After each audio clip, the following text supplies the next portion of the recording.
Welcome everybody to this last of the series for the year for our Lunch and Learn. Well, today we've dubbed it Learn and Learn Agenda on Time Management. This is brought to you by the MEL Committee, the Membership and Emerging Leaders, and they've done a great job. I'm extremely excited to be able to hear all these questions and answers and definitely learn from this event. So we're going to go ahead and turn it over to Thor. And if you don't know already, Thor is our current VP for BOMA, and he is going to be taking care of you for today. So you guys are in great hands. Thor, it's all yours. Thanks, Joseph. Appreciate it. Well, we'd like to begin today by thanking our wonderful sponsor for today's meeting, RSI Roofing. And I'd like to welcome Melanie Bamba-Milinkovic to tell us more about RSI. Hi, everybody. I'm Melanie Bamba-Milinkovic. I'm actually one of the owners of RSI Roofing. We are locally owned and operated. We've been in business for 28 years, and we are proud to say that we partnered with many of you, both on the property management and on the service provider side alike. We are here for any of your roofing needs, from re-roofing to roof maintenance to the pesky leak call that you might have been bogged down with over the weekend for that 1 to 2 inches of rain that caused just a torrential downpour in San Diego. I know everybody felt that. But please feel free to give me a call or shoot me an email if you have any roofing needs. And thank you for this opportunity. Back to you, Thor. Thank you, Mel. Now I'd like to introduce our panelists, starting with Renato Vasquez. Renato is a property manager for Kilroy Realty. He's been in the industry for 8 years, has managed office, industrial, and retail portfolios in San Diego, Los Angeles, and Orange counties. He currently holds a CPM designation and has been heavily involved in both BOMA, Orange County, and San Diego, holding member, chair, and board positions in each organization. Angie Busalaki is an assistant manager with Rexford Industrial. Angie has been in the industry for 6 years. She began her career as an administrative assistant with ROIC and was quickly promoted to assistant property manager. She is now with Rexford Industrial, one of the leading publicly traded industrial real estate investment and management companies in Southern California. She manages a portfolio exceeding 2 million square feet. Also, she grew up locally here in Encinitas, met her husband in high school, and now they have a crazy and delightful 2-year-old named Gia and 2 Neapolitan Mastiffs. Allegra Renard is a property manager with Cushman & Wakefield. Allegra began her career in the commercial real estate industry after obtaining her graduate degree from University of San Diego in 2012. She started as a lease administrator for ND7. She then became an assistant property manager at MS Realty Services in 2015, supporting the construction, accounting, leasing, asset management, and legal departments to oversee and manage the day-to-day operations of 2 Class A high-rise office buildings and 1 large parking and retail facility in downtown San Diego. After joining Cushman & Wakefield in 2018, she worked with senior leadership to successfully pitch and be awarded over 1.125 million square feet of assets in Southern California from San Diego to the Inland Empire. She currently manages 550 West C Street, a roughly 360,000 square foot, 20-story high-rise in downtown San Diego. Paris Cox is a property manager with Kearney Real Estate. Paris joined Kearney Real Estate in 2014. She is currently a property manager for the San Diego portfolio of over 1 million square feet, which includes Emerald Plaza and the Ocean View Hills Industrial Park in the Otay Mesa area. Her responsibilities include lease administration, preparation of monthly financial statements and reporting, construction management, tenant and vendor relations, and assisting with the daily operations of the properties and management of building staff. Collectively, Paris has over 15 years of residential and commercial real estate experience in the San Diego area. Her educational background is in business administration and real estate, and she currently chairs BOMA San Diego's Education Committee. So thank you all for joining us today. I'm going to ask some prepared questions of the panel. If you have any questions of your own, please put them in the chat, and Joseph will ask them of the panel at the end. So let's start with you, Allegra. How do you plan or prioritize your workday when you have multiple conflicting tasks? Communication, communication, and communication. I think that having a clear delineation of who on the team is assigned specific tasks has been really huge for us, especially with just transitioning 550 a little bit over a year ago. That beginning portion is always difficult. So making sure that everybody knows exactly what they're doing so they stay in their lane and we're not duplicating efforts.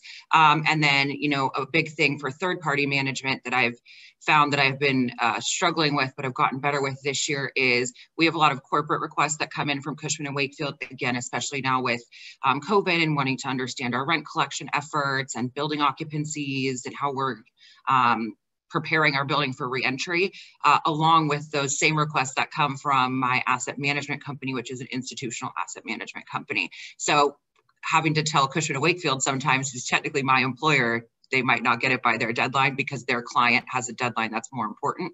So I think just making sure we have a open dialogue when we have days like that. Today would be one of those days, by the way. And of course, I'm doing this now, so.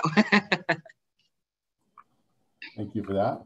Okay, over to you, Paris. What's a typical day at work for you like? Can you describe your routine for us?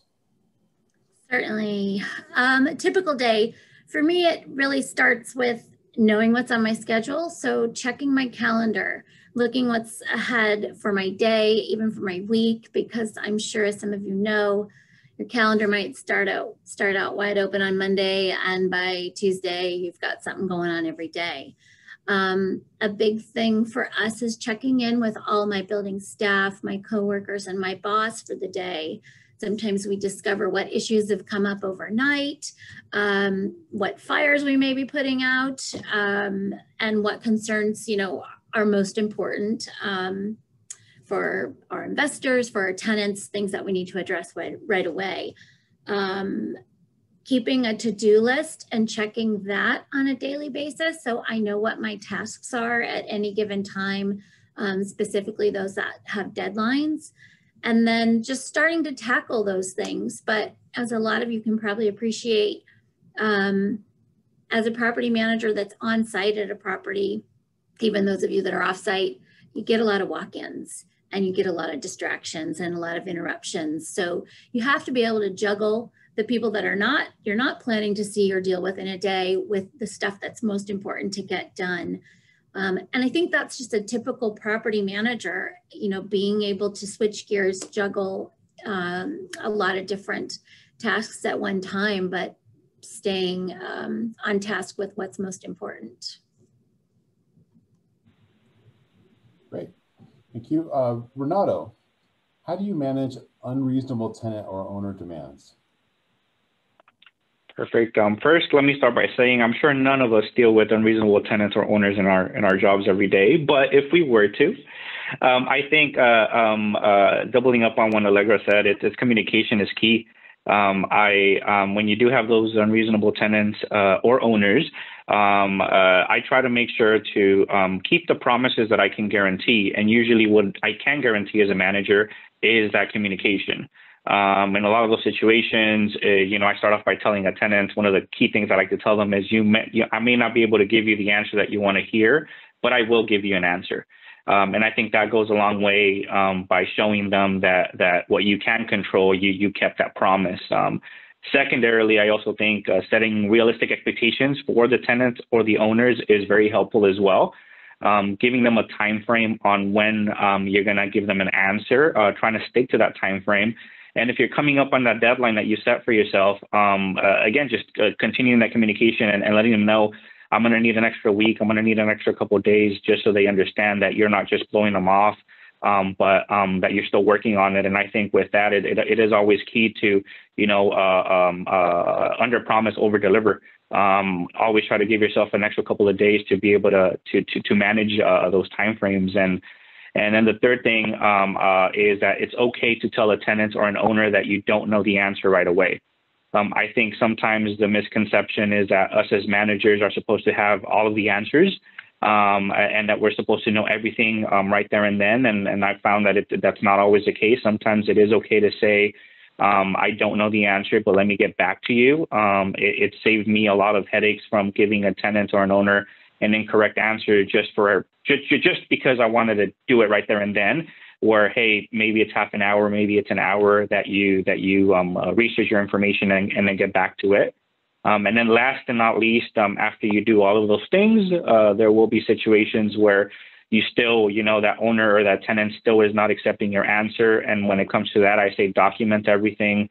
If it relates to a tenant, make sure you refer to the lease, take snippets or copies of the lease in that communication, and then save it to that tenant folder. Because again, sometimes our jobs are to be bad cops and they're not going to get the answers that they want. But as long as you've done your due diligence and you keep all of your information on that tenant file, if it ever does become an issue, you can go back to that. Great, thank you for that. Back to Allegra. What productivity tools do you use, and can you explain how those are useful?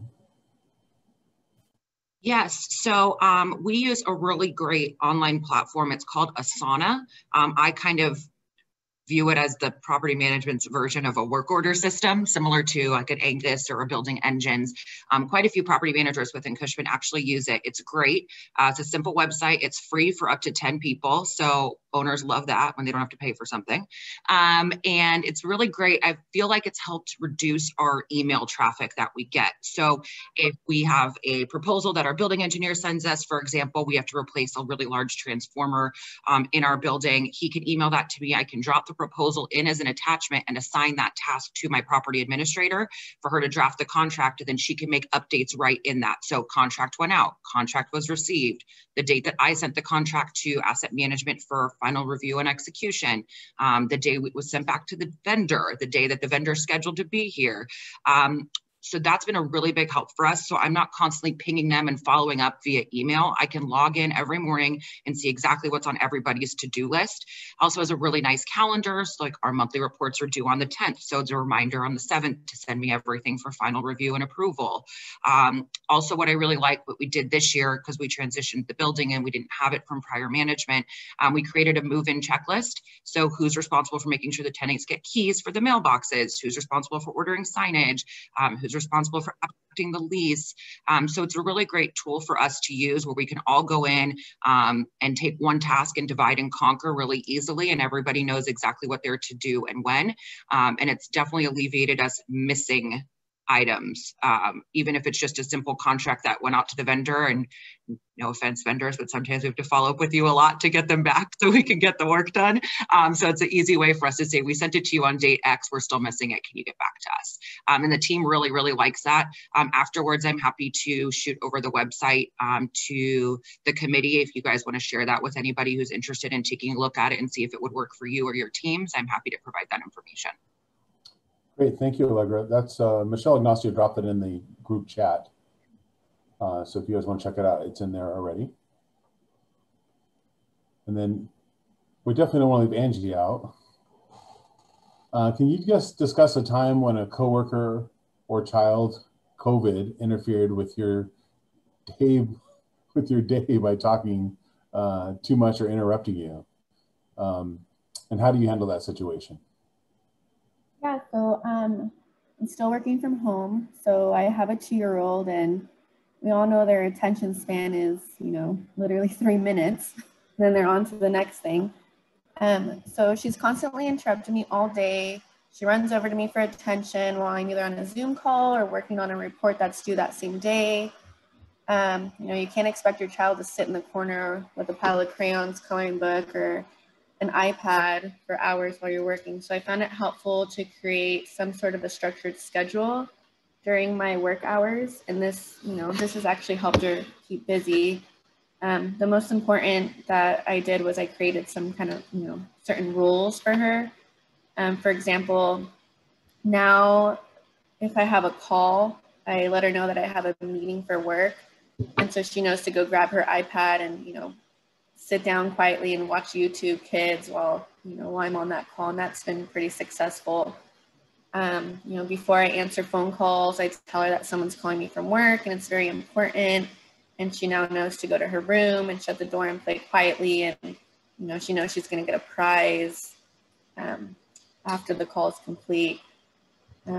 Also, I'm trying to think, when when we have reports that are due, monthly reports that are time sensitive, sometimes she wants to be right here next to me at my desk and talk to me, and that's fine. So I kind of make it seem like, oh, you're going to help me today. And, I have her organize my office supplies, organize my pens by color, just try to keep her busy. And, you just have to remember you're not working from home. You're at your home during a crisis trying to get work done. So that's kind of like the motto I go by. Great, thank you. Sticking with Angie, we know this job can be challenging when you've been overwhelmed with work. How do you handle the situation? So a time when I've been overwhelmed this year was probably having to deal with my daily tasks and draft a bunch of COVID deferment rent letters while having 2 properties that had underground domestic water line leaks. The most overwhelming part was that I had to get these letters out in a short period of time, meet my monthly reports that were due, and dealing with the water being shut off, at both properties for several days, and tenants demanding water to be able to wash their hands and use the toilet to minimize exposure to COVID. We were able to get the porta potties out. It was Mother's Day weekend, and I had to call several companies, and I finally found one that was open and got everything delivered the next day. But so that was okay.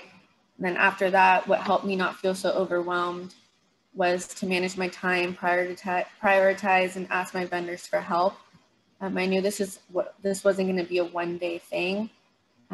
At the beginning of each day, I went through my calendar, like Paris mentioned, that's, your go-to. And I went through my emails and made lists of important tasks that needed to be accomplished within that day. I had my vendors provide daily status updates on their repairs, so I can send memos to tenants daily, informing them of the status. And once all that was done, I would resume, drafting my letters and answering emails and calls as they come in. So multitasking is definitely something to have, property manager. Great, thank you. So back over to Renato. At any given time, you can have multiple different issues occurring at a property. What issues have arisen in the past, and how have you communicated those issues to tenants, vendors, and owners? Sure. So I think, wearing multiple hats is probably the kind of a biggest thing that we all do as in our field as property managers. And I think the biggest advice that I can give here is to have flexibility in your schedules. I know sometimes it is, it's easier to try to, fill your Monday through Friday up with calendar invites and try to, have that organization out from beginning of the day to the end of the day. I like to leave little breaks throughout my day. That gives you that wiggle room that is needed sometimes to go attend to an emergency or a situation that just got dropped on your day that day. And going off of that as well, I like to leave one day out of the week where I try to not schedule any meetings on that day. For me right now, Wednesdays is my day, and it really does help you because it becomes your catch-up day. It becomes a day where you can check up on your team, and it becomes a day where if you have an emergency, you can really use that day as that day to specifically work on that. I also find it really valuable to make sure, take your breaks, take your lunches. I know sometimes we're stuck in our screens and we feel like, hey, if I work through my lunch or if I kind of power through this, I'm going to be more productive. But I have found that if you step away from that computer screen for half an hour, just take a walk and don't look at that screen, it really makes you more productive that second half of the day. And it makes you push through and get more accomplished. As it relates to just the organization of the teams, once again, as I mentioned previously, I think as a manager, we feel like we have to do it all sometimes. But I think it's good to have one chef in the kitchen in terms of delegating to your team. But you also have to trust all parts of your team in order to handle the different tasks, because if we try to do it all, we can't and we won't be able to. I think as managers, we just need to put the pieces together that are going to best help us handle the situation. And with that comes setting deadlines, setting tasks, and keeping that communication. I think like Allegra started it off saying communication. That is key. As you start getting multiple things going on any given day, I think it is very important to try to communicate things concisely. I think one of the biggest mistakes I see with some of the teams that I've worked with is, again, trying to get an answer out quickly to a tenant or an owner. And sometimes by getting an answer out quickly, but it not being complete, you create more questions, and now you're having to be reactive instead of proactive. So it's okay to take some time and breathe sometimes and get your who, what, where, when, and why figured out. And that way, when you are going to communicate to a tenant or an owner, that initial email that you send out has as much information as possible. It minimizes the questions that you're going to get asked back from them, and it just makes that project go so much smoother. Great, thank you. Back to you, Paris. Are there any BOMA courses or other industry activities that have helped you with time management? Well, this is a great example of an industry activity that we're doing that is focused on time management. The BOMA and BOMI courses, however, they're not really designed to teach time management. They're more designed to take deep dives into the different aspects of property or facility management. However, there's a lot of tips and tricks out there for anybody that, is struggling with that. There's a Forbes time management article that breaks down about 13 really great principles that people should be practicing to help get their day organized or keep especially their work life. But if you wanted to incorporate even more of your home life or your professional career, Tony Robbins has another great time management article that you could read. Some of the ones that I will share with you, I keep a sticky on my computer.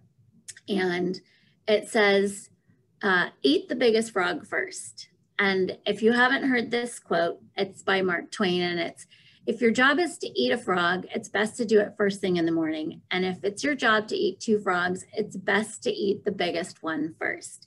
And what that means is tackle your most important tasks first, because it says, if you don't, those tasks will consume you. So it's best to get the things that are weighing on you heavily, that have a deadline, get those done, and you can go back and work on other things that might be, easier you could knock out throughout your day. Another thing that I will share with you guys that helps for me, I easily get 100 emails a day, and sometimes more. And so when I'm chewing through my emails, there's something called the 4 Ds. And when you're going through your emails, there's 4 ways you can tackle this. You can delete it, you can delegate it, you can defer it, and you can do it. So I like to look at my emails as I'm going through them and go, okay, this, delete, delete, delete. And sometimes I'll chew through those first, and then my list shrinks and I don't feel so overwhelmed. So those are just some things that have helped me tremendously. And if you hadn't heard of them, hopefully they'll help you too. Great, thank you for that. So that brings us to the end of our prepared questions, but we do have a few questions here from the audience. And I'm gonna ask a few, and then I'll toss over to Joseph for a couple more. But these are kind of open to anybody, any of the panelists. So we'll start with, can you describe a situation in which you were late to complete a task or missed a deadline? And how did you recover from that?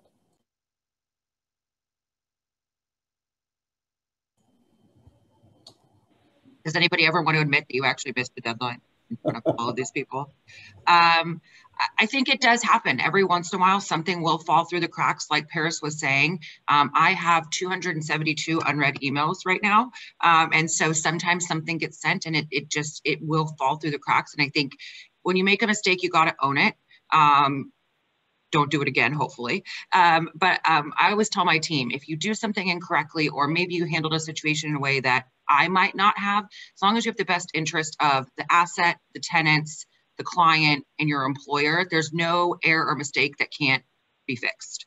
And I think that that's really important. I know when I was new in this industry and I started as an admin, I was so scared the first time I made what I felt was like a huge mistake, and I rekeyed the wrong suite for a tenant that was moving in, and it was like a $50 error, and I was freaking out about it. And my boss was like, "It's $50. Just key the right suite. We'll move on. Don't worry about it." So I think, I really instilled that in my team, is that if you make a mistake and you did, just come to me, let me know. If you miss a deadline, if I miss a deadline, we all missed it together. So we also have to help keep each other on track as well. But I will admit I have missed a few in my career. Thank you for that, Allegra. Yeah, and well, I was going to say, to build off of Allegra, I think the other thing when making mistakes, because we all do, is I always like to tell the team, as long as there is logic behind your mistake, we can correct it. There's so many different ways. We live in the gray. There's very little issues that are black and white for us. And as long as we can go back and figure out what that logic was that made that decision, we can figure out if there was a better way to do it or not. Where you run into problems is if you make a mistake and the answer is like, well, I don't know why I did that, or I don't know why I went that way, then that's a little bit more troublesome. But if there was logic to it, then you can always correct it. Great, thank you for that. If nobody else wants to add on, I'll go to the next question. I think Renato kind of touched on this already, but can you describe how you manage stress at work?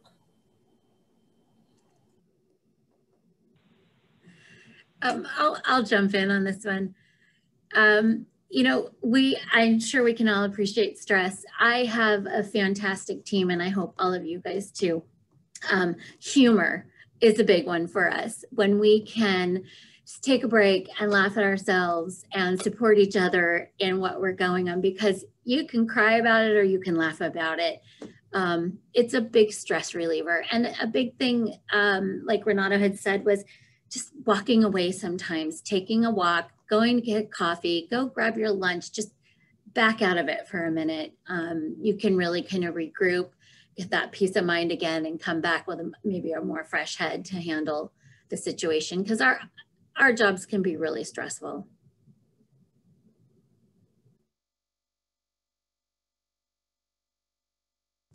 It really helps if I unmute, doesn't it? Anybody else want to add on to that? Angie, Renato, Allegra? Yeah, no, I think the only other thing I would say is try to always, never get too high and never get too low on yourself. I feel like a lot of times the stress is caused because of the pressure that you feel to always, always be right and always kind of be at 100%. But we're all humans, and at least on my team, I always like to say, hey, that kind of middle of the road, don't get too high on yourself when something good happens. It's good to celebrate, but then let's move on. And vice versa, if something went wrong, don't get too low on yourself either. It's like, hey, let's learn from our mistakes, make sure that it doesn't happen again. And that's always kind of helped me keep the stress levels at a minimum. Great, thank you so much. Last question for me, and I'll throw to Joseph. And Angie, if you don't mind, I'll pick on you a little bit because you've got a 2-year-old and 2 gigantic dogs. Okay. How do you balance your work and personal life?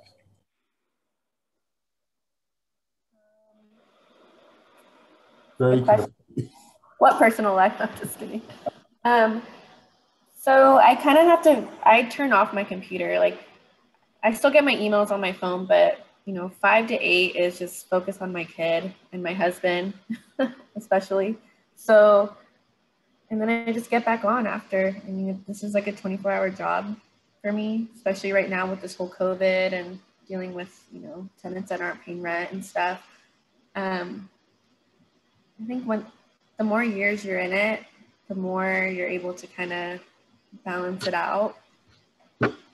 I have to just turn off my screen and walk away, because otherwise you're into it, you're inundated, and you start doing all these different things, and next thing you know, it's midnight. So key thing, turn off your screen. That's great advice. Anybody want to add on to that, or? I was joking with Michelle yesterday when I was talking to her that I'm not sure if I'm the best person for the time management panel, because like Angie said, I'm one of those people that's, I'll wake up at 4, I can't sleep, and I'll work until midnight. And so the one thing that has actually stopped me from doing it, which is ironic, is we're on a rotating schedule here because we are on site here in downtown. And on the days I work from home are the days that I force myself to log off. So if I feel like I need a long day, I need to bust out a report, I need to get something done, I do that on the days that I'm in the office. And the 2 days that I work from home are the days that, and Fridays, in the summertime, I made my whole team do like 4 o'clock Fridays, where we all logged off at 4 o'clock on a Friday, just to sort of keep a little bit of our sanity through everything that's been going on. And I think that that's helped. So if you can implement things like that for your team, I know it's not possible for everybody, but if you can, even if it's just for a couple months, I think that helped a lot. Just, we all were offline, so I wasn't emailing them and they weren't emailing me. And so if we're all offline, you can't really be working if your team's not working. Thank you for that. Very good. One that came to me privately, Joseph, and then I'll let you take it from here. If anybody else has questions, please send them to Joseph De La Cruz, or you can put it to everyone in the chat. But I got a question. What do you do if someone's on the verge of burnout? I don't want to mention any names where that question came from. I'll jump in. It's probably time to take some vacation. It's time to take a break. So, you know, there's been times when maybe I've been really overwhelmed, and it's time to go to your boss or your supervisor and tell them, I have a lot on my plate. You know, I can't handle everything. I need help.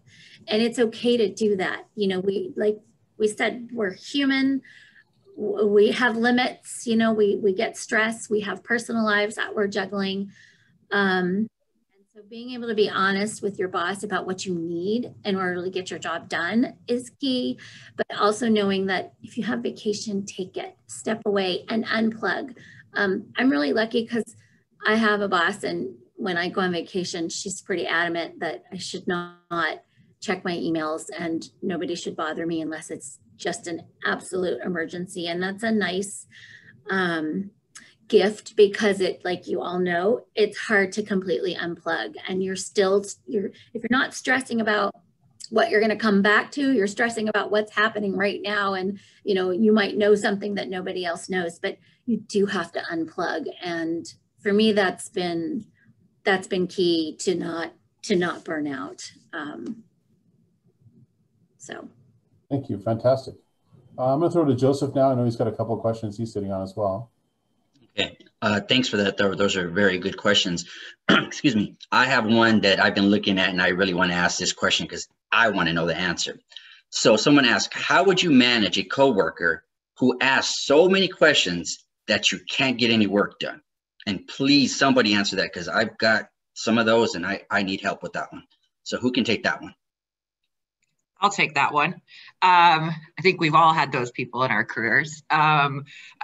What I've found is the best way, especially, again, being on site, like Paris was saying, a lot of times it's someone janitorial, your building engineer is coming in and he wants to tell you real time what's going on, but it's something that can probably wait.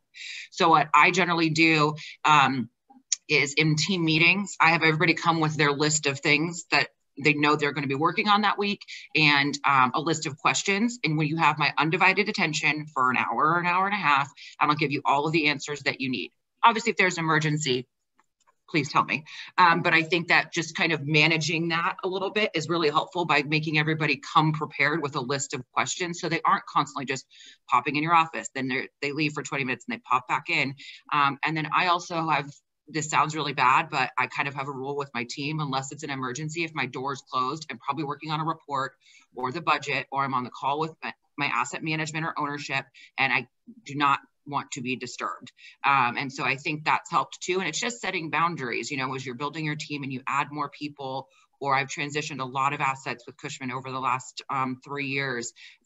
Everybody works differently. So it's training people. And then I have to do that with my staff too, because sometimes I'm like, okay, now I open my door and I want to do 5 things. And now they're in the middle of doing something else that they don't want to be disturbed by. So I have found lists manages a lot of the questions popping up.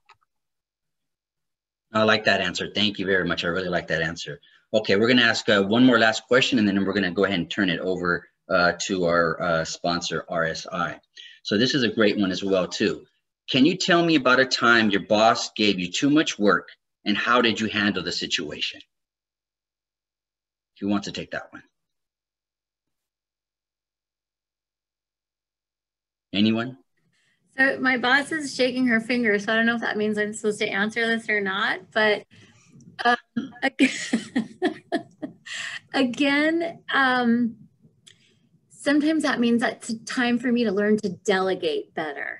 And if I've got people that I can lean on to help me, whether it's an engineer to go research some questions for repairs, or the admin to help me do some of the, you know, the putting together of work orders or contracts, stuff that can take some stuff off my plate, it's really helpful.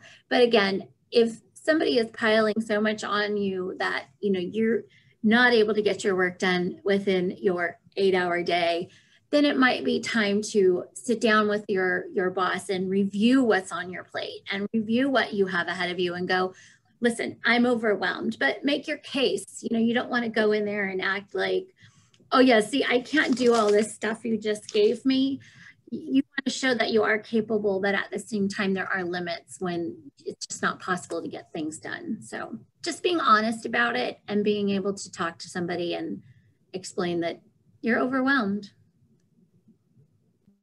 Awesome, awesome. No, thank you for that, Paris.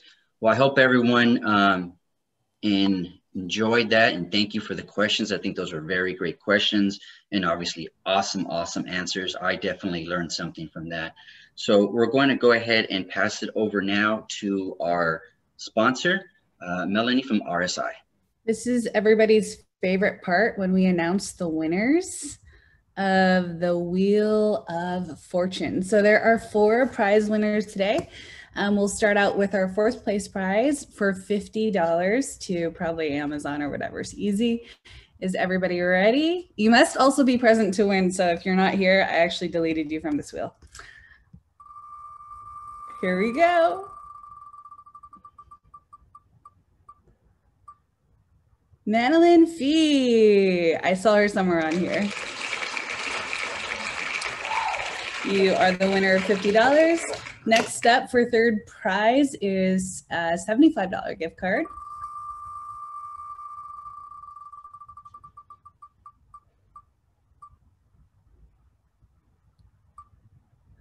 Jocelyn. Thank you.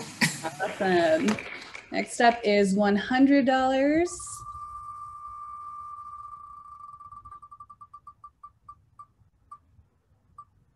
I know she was pointing to herself too.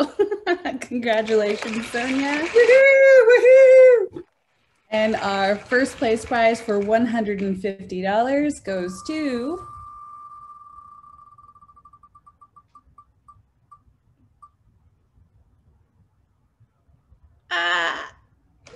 Lauren Eccles. That's all I got for you guys. Thor, go ahead. Awesome. Thank you. Thank you, Melanie, and thank you again to RSI for sponsoring today's event. Just a couple quick announcements before we adjourn. The Community Service Committee is hosting the annual gift drive from Your Heart Holiday Gift Drive, benefiting Promises to Kids. The bin request link was sent out, and bins will be delivered between November the 18th and November the 20th, and the drive runs through December 8th. Also, the SLRP meeting for BOMA leadership is happening next Monday, the 16th. For those of you that don't know, SLRP stands for Strategic Long Range Planning. I drew a blank there for half a second. So this is open to all BOMA leaders. So people that are on the board, committee chairs, vice chairs, and people that will be coming into a leadership position for 2021. So if that fits you and you haven't received an invite, please let myself or the BOMA office know. And then our next BOMA membership meeting is on December the 8th. So check the BOMA event page and keep an eye out for the e-blast. So sort of fitting that when we have a topic of time management that we've finished not only on time, but a few minutes early. So I just want to thank our panelists once again and everybody who attended and our wonderful sponsor, RSI. And this concludes our meeting for today. So have a wonderful day.